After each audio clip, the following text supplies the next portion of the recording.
Regulatory Affairs and Government Relations for San Jose Water. John leads the company's regulatory affairs, obviously, customer service and public affairs programs. He's active in the community and industry, serving as a board member on the Cupertino Chamber of Commerce, the California Water Association, and the CPUC's Low Income Oversight Board. And AWWA, American Water Works Association's Public Affairs Council. John holds degrees in civil engineering from San Jose State and an MBA from Columbia, and is a licensed professional engineer in California and adjunct professor at the College of Engineering at San Jose State. He's a brave man. Following the previous speaker, I give you John Tang. And there's a green laser pointer. Okay, and this is forward. That's forward, okay. Thank you, Dennis. Appreciate it. Hey, good afternoon, everybody.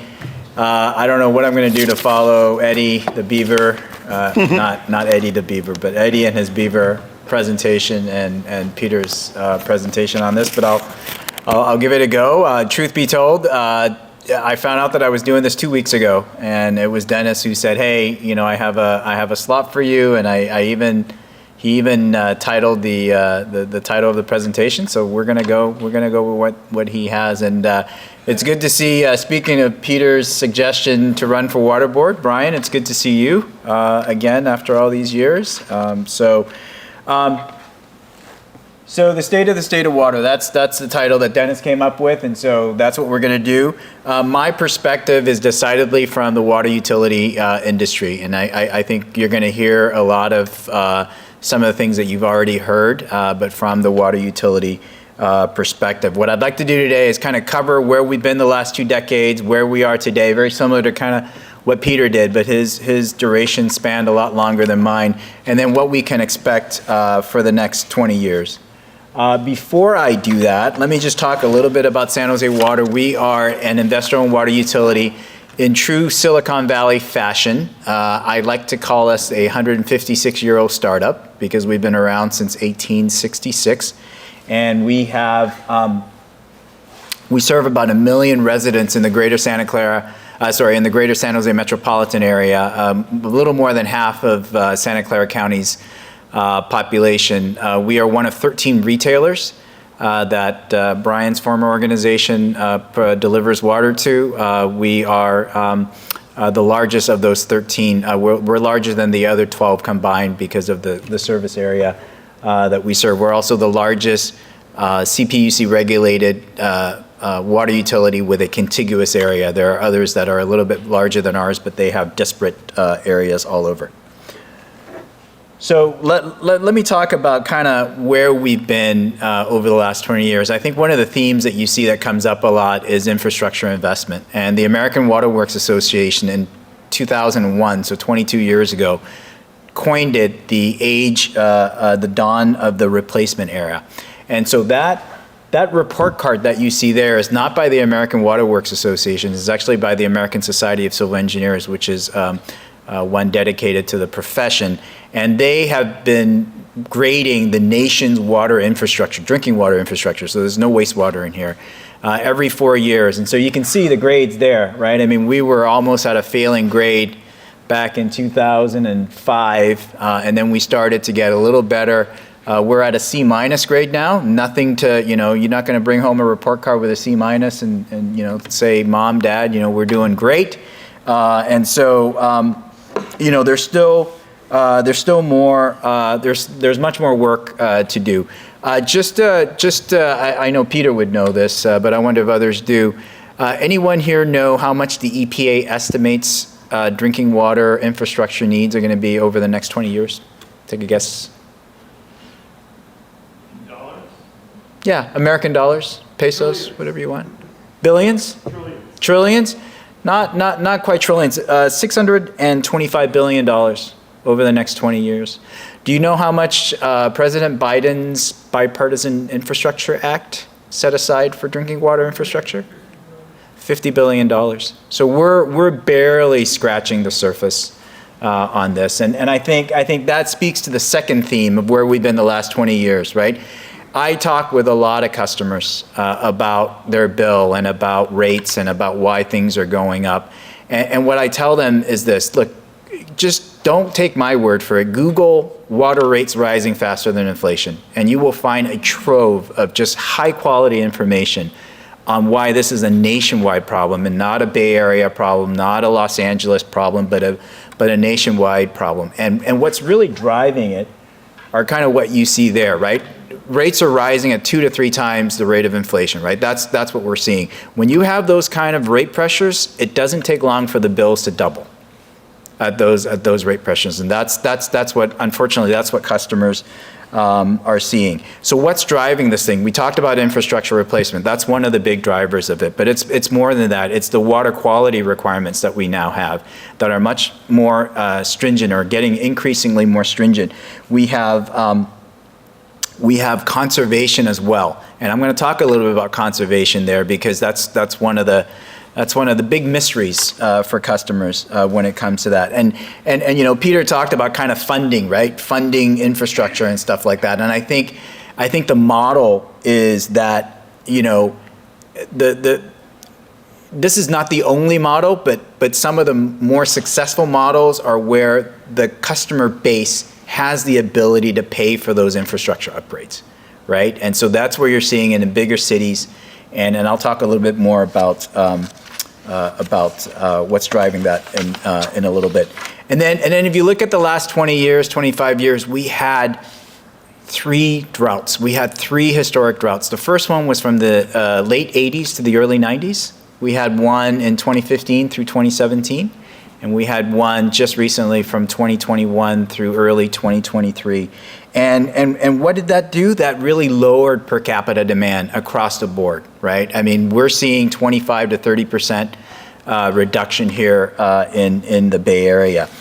We've responded to that on both the supply and demand side. We have low flow, Peter talked about it, low flow devices, you know, appliances.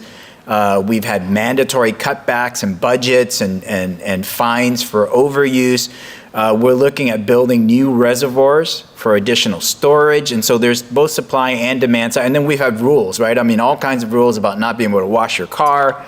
You know, got to take it to a car wash, not being able to water your lawn the way that you used to be able to do it. So we're really looking at ways to deal with this. And then we have the mandatory statewide conservation standards that are going to be enforced starting on January 1st, 2025. And so starting January 1st, for those of you who don't know it yet, per capita indoor use for a residential customer is going to be 47 gallons per person per day, if I'm not mistaken. And that's going to go down from 47 to, I think, 45 or 40 in 2030. And so they're going to further drive down per capita use demand. The good news is that through these droughts that we've had, demand has already been hardened and reduced. And we're not that far off, I think, as a state for meeting these goals. But when you have these conservation programs that Yvonne talked about and others have talked about, you know, what you have is you have customer confusion, and you have customer, you know, tuning out to this thing. You know, I don't know. Look, nobody knows when the next drought's going to be, right? If I did, I wouldn't be working at San Jose Water. I mean, to be honest with you. But when the next drought happens, it would be interesting to see what kind of response we have to deliver to customers, whether we go back to water budgets and get very, very onerous with that and see how they respond. Because to me, based on the conversations that I'm having with customers, I think there's a little bit of okay, you've asked us to conserve. We've conserved, now we're out of a drought. Why aren't rates going down? And you know, so we really have to kind of tackle that thinking. And so this is, oops, so I didn't go through there, but that's the slide that I talked about the droughts there. So this is probably the top 3 questions I have been asked in my career at San Jose Water Company, which is, why do rates go up when people conserve? And the math is incredibly simple. And it makes perfect sense. I don't care what utility you work for. Your rates have gone up while usage has gone down. I don't know of any utility in the U.S. where rates have not gone up and usage has gone down. I'm not aware of any at this point. So it really has to do with fixed and variable costs. You know, before we can deliver one drop of water to your home, to your business, we have to put the pipes in the ground. We have to have reservoirs and tanks and wells and all of that stuff. And typically, the fixed costs for a water utility are the highest in the utility industry. So greater than the electric, greater than the other utilities, typically around 60 to 70%. So the water cost alone is only about 30 to 40%. And so if you look at this for 100 units of water, if $60, and I'm just using some very, very simple numbers so that we can work through the math. If it's $60 for your fixed costs and $40 for your water costs to sell 100 units of water, you're going to charge $1 a unit if you're charging a uniform rate, forgetting about, you know, fixed charges and volume charges and stuff, like just $1 a unit. Now, if you decide you're going to ask people to conserve 20% and reduce their usage by 20 units of water, now you're going to sell 80 units. Your fixed costs have not changed for the most part. Fixed costs do not change. I can't buy half a table. I can't drill half a well. Or I can't build half a reservoir. And so now your rates just went up to $1.15 a unit. And so when I explain this to customers, they actually understand it. They don't like it though. Let me be honest with you. They don't like it, but they actually understand why this rates conservation nexus exists. So where are we today? I think the theme today is we need to continue to focus on the infrastructure replacement challenge that we talked about. San Jose Water Company replaces pipes on a 1% basis. So our rate is basically a 100-year rate. So that pipe that we replace today, at 1% replacement rate, we're going to come back, you know, somebody else is going to be doing it 100 years from now to replace that pipe. We need to look at AMI. AMI is advanced metering infrastructure. We really need to look at that as we look at water conservation regulations that are coming down the pipe. Last year, I gave this talk through Zoom, and I partnered with my friends at Cal Water to talk about AMI deployment. San Jose Water Company is actually in the middle of our AMI deployment now. We're deploying smart water meters throughout our service area. It's probably going to take us another 2 to 3 years to get it all done, but we're very excited about that and the opportunities that it provides, not only for our customers, but as well as for us to really be more efficient and be more knowledgeable about our water use. We need to deliver safe and reliable water service through all the issues that we're dealing with today. Right, from wildfires to other disasters. You know, in the last 7 years alone, in Santa Clara County, in the last 7 years alone, we had a 100-year flood in South County that came up through San Jose. We had 2 public safety power shutoff events. I think everybody here probably knows what that is. It's when PG&E shuts down their power lines because there's a threat of the line starting a fire. And so we've had 2 of those in 2019. We had a Flex Alert, which is somewhat similar, but not a PSPS event in 2020. And then we had 2 storm-related events in 2023 already. And this is not to mention the pandemic that we all went through. And so there is a greater need for us to be able to figure out how to be more resilient in the face of those challenges. And then a secure workplace, both the physical and the cyber environment is becoming increasingly challenging. Our chief of cybersecurity told me that our firewall, many of your organizations have firewalls as well. Dennis, your organization has a firewall, I'm sure. Our firewall is being attacked on an average day, 1.2 to 1.4 million attacks on our firewall every day. And he told me, he said, that is like 1.2 to 1.4 million people coming up to your doorknob and kind of jiggling it just to see if you might have left that open when you left for work. That's what that's like today. And so that is a focus of not only us, but I think the Biden administration is also very focused on cyber security as well. And then we had, you know, as a result of the pandemic, we still, I think, are dealing somewhat with supply chain challenges. And then the financial markets have really been a challenge for us, I would say, in the last year or so. The interest rate environment and other things have really impacted us. So, you know, Peter, I think painted a very positive picture of where we need to go. And I'm similarly optimistic about what we need to be doing and the ability to get things done. I think there are three looming challenges that we need to kind of get our hands around. First is water supply. We need new water supplies, right? Irrespective of what you've been reading in the papers about people moving out of the state and the population, slowly decreasing. I think the demographers believe that over the next 20, 30 years, there will be more people coming into California, immigrating into California, and so we're going to need more water. New water supplies, and when I say that, I'm talking about all the manifestations of recycled water that Peter talked about, as well as other approaches. This one water approach, which is really, it's no longer clean water and wastewater. It's one water. Now, all the low-hanging fruit solutions, I think, have pretty much been exhausted. Now we're looking at much more, I would say, expensive solutions, and when I talk about that, I'm talking about desal, right? I'm talking about some of the other solutions that are out there. What I tell customers is that, look, California is never going to run out of water. We're just not. I don't care what the climate's going to do.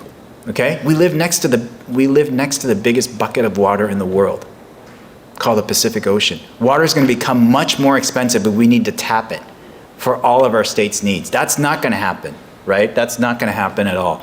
But that is an option. Orange County is looking at building one. I know Poseidon built one in Carlsbad to supply San Diego County Water Authority with part of their supply. And these projects are expensive. And so I think there's going to be a real need to have more of a regional approach to these solutions rather than somebody going at it alone. I just think if you can spread the costs and the risks across many partners, I think one, it lowers the cost for your customers and it lowers the risk for your organization. So that's one on the water supply side.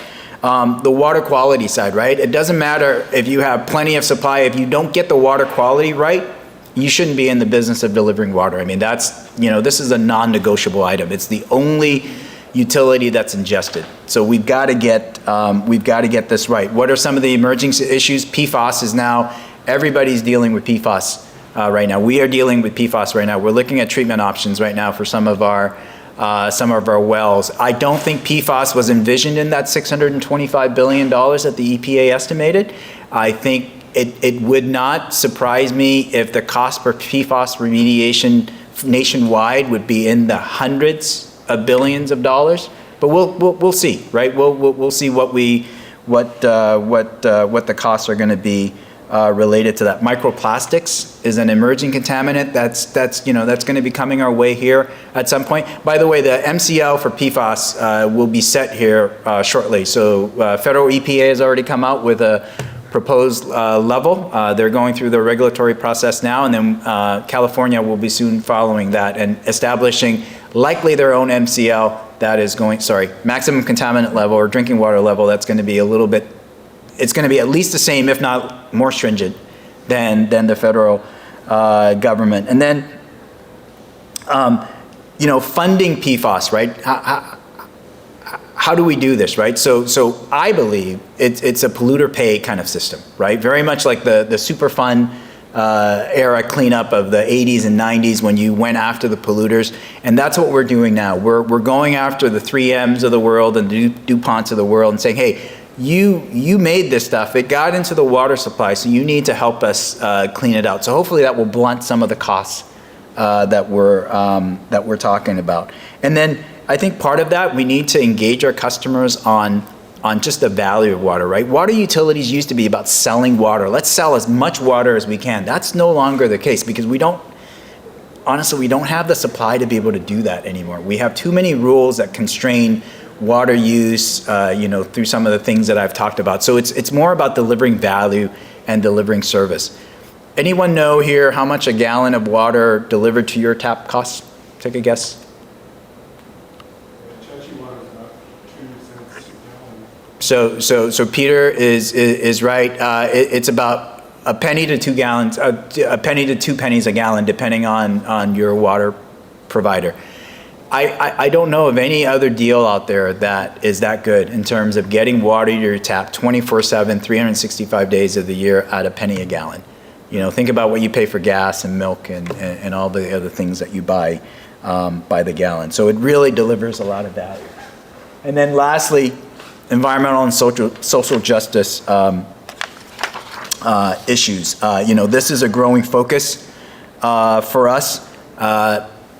Peter and others have talked about the increasing costs. I've talked about the increasing costs. We need to balance affordability with that. And I honestly, I don't have all the answers related to that, right?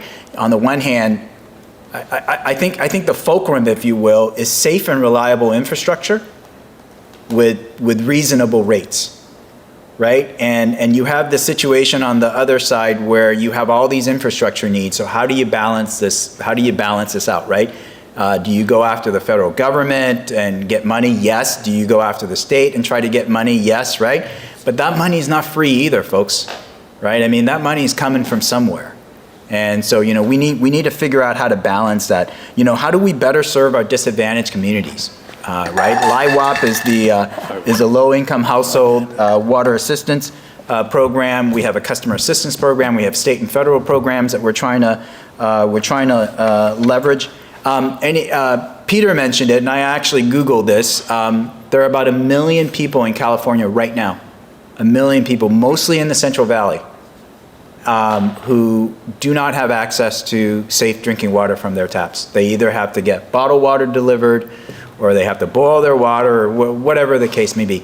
That is just unacceptable for California, which is the fourth, fifth largest, depending on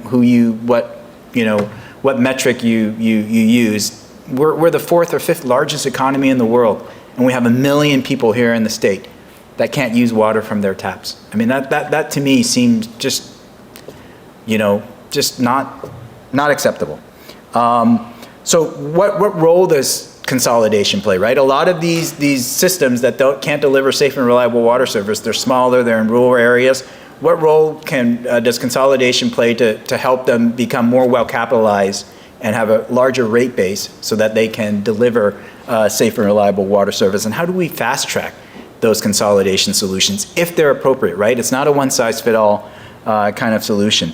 What does DEI, which is diversity, equity, and inclusion, look like at the staff, management, and board levels? And then lastly, and this is a big issue for San Jose Water, I suspect it is for some of your organizations, succession planning. What are we doing? We have employees, we have 2 employees that are 50-year employees. We have a number of others that are in their 40-something years of employment. When they retire, how do we transfer that knowledge to the next generation of water warriors that are going to deliver safe and reliable water service for your kids, for my kids, for their kids? And so, like I said, I don't have the answers to all of these questions. What I can tell you is that we're all, at least at San Jose Water, and I think many of your organizations working on them diligently. I am optimistic, like Peter is, about what the future holds, but I think it's going to require a lot more effort. I think it's going to require a lot more collaboration. I don't think this is something that we're going to go at it alone. And I really appreciate, Dennis, I really appreciate you inviting me here, and thanks, everybody.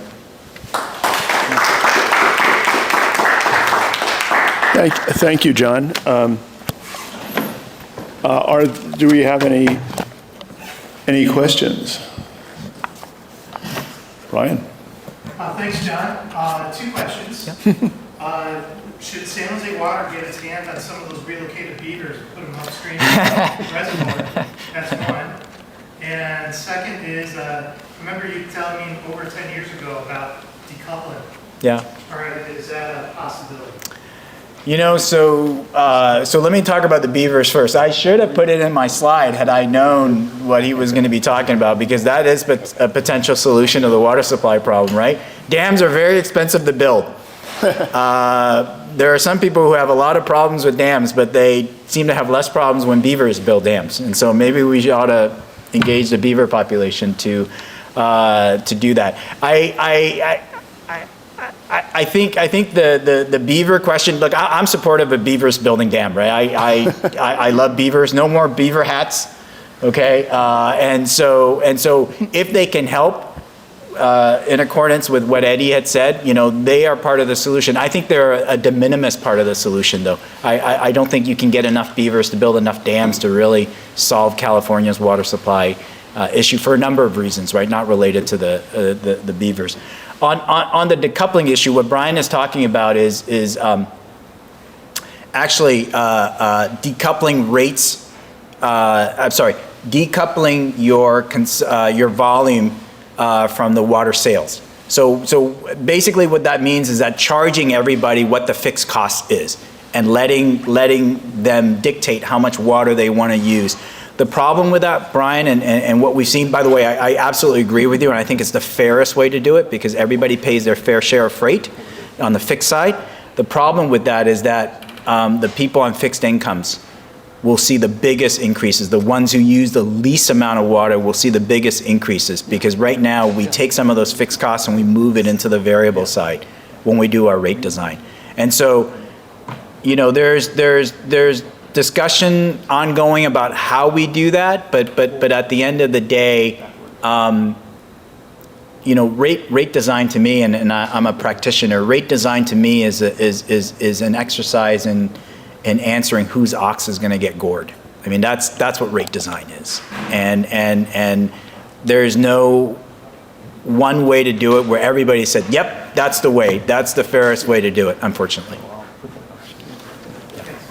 Yeah. I really enjoyed your presentation, John. Thank you. Over the years, I've heard about tensions between the city of San Jose and Valley Water, and perhaps that has prevented more cooperation on recycling water. Are those issues being resolved, or where do things stand? Yeah, I mean, I'll give you the San Jose Water perspective, Peter. I don't work for Valley Water, but I work closely with them. I think they are. I think the stakes are too high, to be honest with you, not to put aside the differences and work together to achieve you know, the outcome for the residents of Santa Clara County, not just in San Jose, but beyond the San Jose area. Look, Valley Water, for those of you who don't know, they have a big job to do. They have 7 elected directors. Unfortunately, not many people know that there are elected directors at Valley Water because when you run unopposed in that election, your name doesn't appear on the ballot at all. I mean, you basically just get in. And I don't think that's right. Just as a voter, I don't think that's right. I think there should be visibility to this and to who represents you in the district. But you know, they're making some very, very big decisions, both the city and Valley Water, that are going to be shaping the water supply future of Santa Clara County. And I think, I'm optimistic that, you know, they are going to be able to work together and, you know, expand the recycled water system and do all the other things that they're working on to make this better for all of us. Yeah. Well, thank you, John. Yeah. Thanks, everybody. Well done. You covered a lot of ground. Yeah.